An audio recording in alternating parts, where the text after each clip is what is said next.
Okay, guys, we're just going to have a little bit of fun today with Fur Elise, okay? Now, if you want to see how the original song goes, you can go and let me know you'd like to see it, but otherwise, there's a million YouTube videos out there with everybody playing it as is.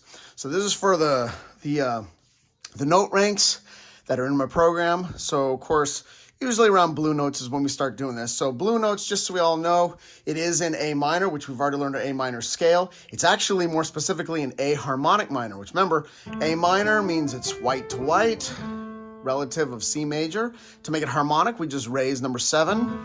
So now we actually have that G sharp right there. This makes it so that our 1 chord is A minor, our 4 chord is D minor, and our 5 chord is now E major, not E minor. So this is actually a very, very common key for most classical music, and as well as even current music. And it gives us that sound of that dark minor sound, but it bends around to that colorful major chord that's on the dominant, which black notes know what we're talking about there, that 5 chord, back to a 1.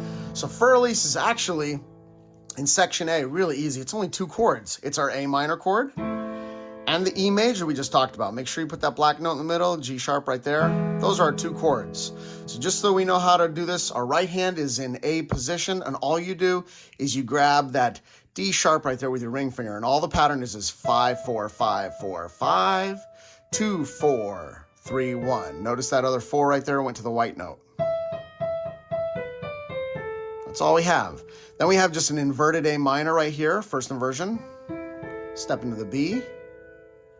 Then we're going to go to the E major chord we talked about and just spell it out, broken E major chord. And go to its 6. Pick up note on the E. Back up to the octave. Do it again, 5, 4, 5, 4, 5. Do it again, A minor inverted. And now we're going to finish it off by going back to the tonic by doing a walk down to A. And that completes it. So our chord right here is A minor when we have the A position. Right there. To the 5 chord, which is E.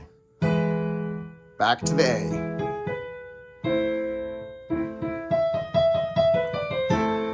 And again to the E.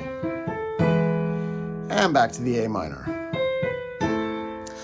Okay, let's just real quickly also breach down into the section B, which now we got 2 new chords. That's all it is. And it's tonic and it's dominant. It's 1 chord and it's 5 chord. And that's our C major chord and our G major. Because G is number 5 of our C chords. C is here, number 5 is G. Those are our 2 chords. Then we go back to the A minor and the E.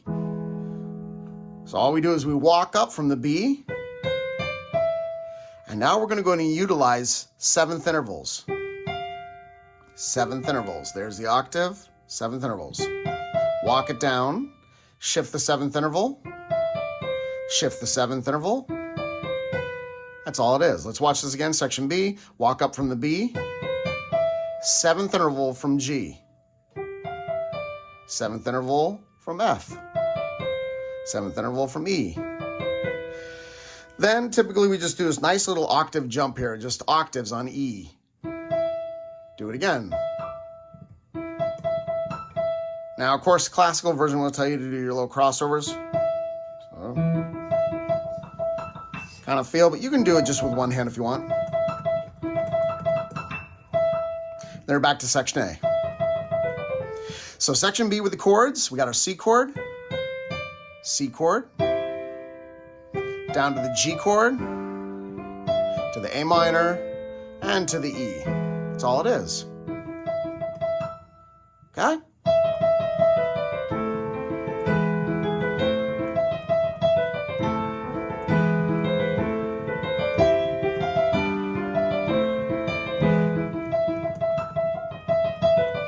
That's all we have, all right?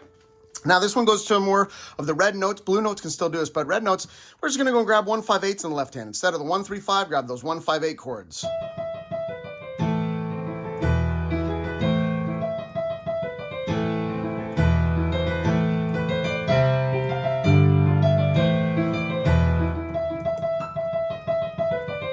Okay? Red notes, you can also then play it with broken 1 5 8s.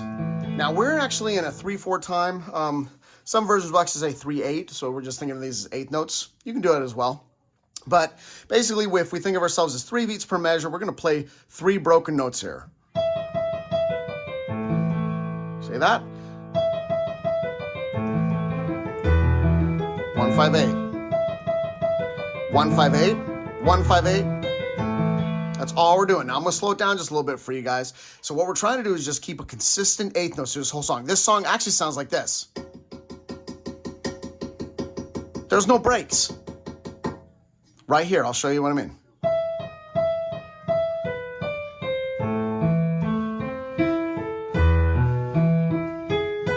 No breaks, no quarter notes.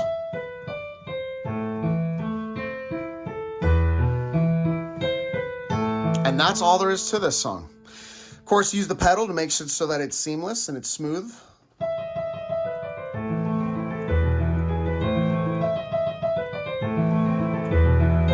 There we go. Most people have seen this. Now this is for my black notes, okay? Black notes, first degrees. You guys know that we can go and do extensions in our left hand, make it more new agey, right? We can add 9s and 10s.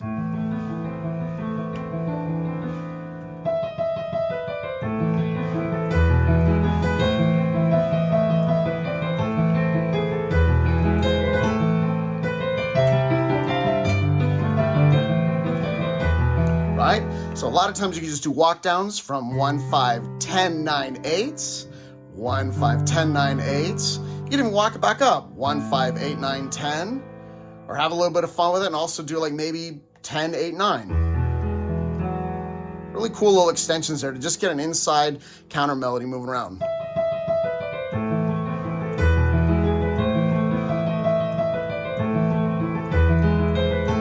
Another thing we can go and do black notes. You guys know you can start adding right hand harmonies.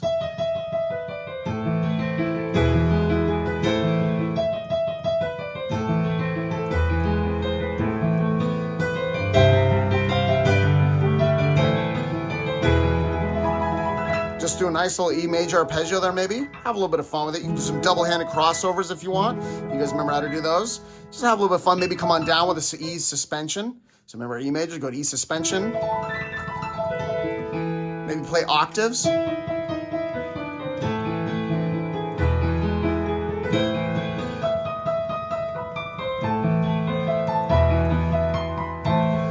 Now, black notes, you also know if we want to make it jazz, let's go and how do we make our music sound like jazz? And the simplest way is just add a 7 onto our blocked chords. So here's our 1 3 5s, add a 7, and on the E. And here. The other way to make things sound jazz, swing. Instead of straight eighth notes, make them swing notes.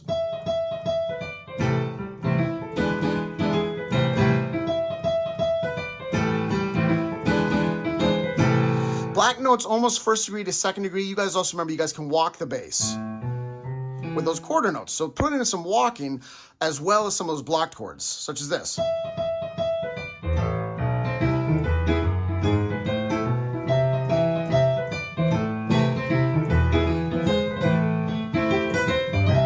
Maybe some slip notes in the right hand.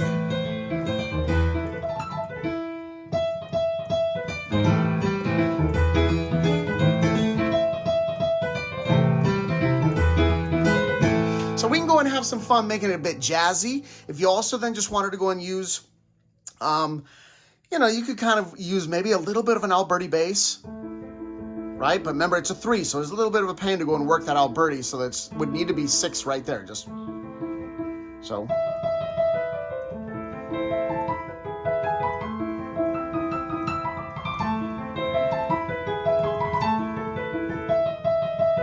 Back to New Age.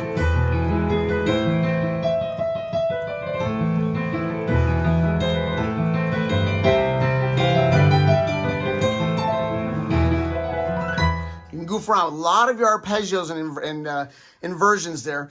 Just a lot of times runs. Remember, put the pointer finger on the tonic and get some of those cool runs. If you got any questions, remember, just go and comment or text, let me know. One more thing, sometimes we like to have fun with this, is that's to make music sound like rag. You can always then, just make it a little bit of bouncy with our diminished chords. Split chords in the left hand from tonic to dominant stuff. The problem with this one, as you guys know, my second and third degree blacks, it's a 3, and it's a bit of a pain then to make it really fit the phrasing for a rag. But I've had some people ask me to go and show them how, and there is a way to do it. You can just go ahead and, again, create that kind of little tonic to dominant split chords that we talk about. And then maybe just remember also, you can do it as swing, so it's stride, so it's got that swing.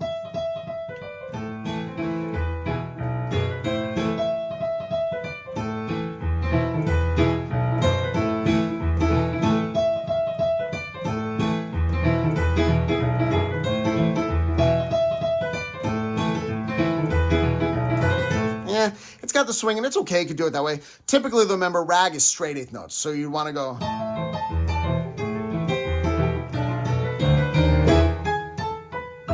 Maybe then.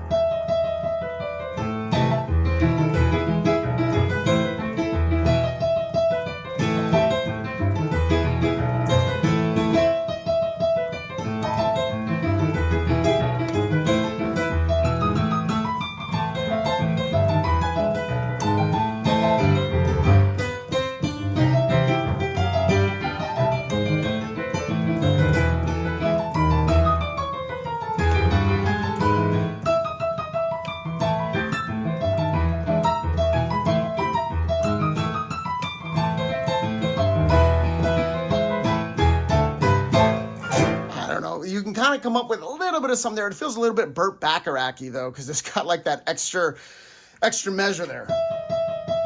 1 and a 2 and then a 3 and a 2 and then a 3 and a 1. Right there, that little extra measure, so you kind of get that Burt Bacharach feel. Just remember, to make it sound like rag, you're constantly trying to bend those half steps down, which you guys know from your A minor blues.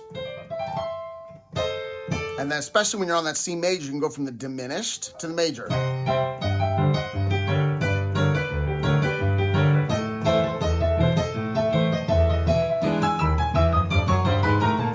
Okay? And you can go and make it sound a little bit raggy. It is a pain though, because it is a 3. So you got to kind of manipulate that melody a bit. Okay? Just remember, if you got any questions, send me a comment or reach out to my website and I will answer it to you there.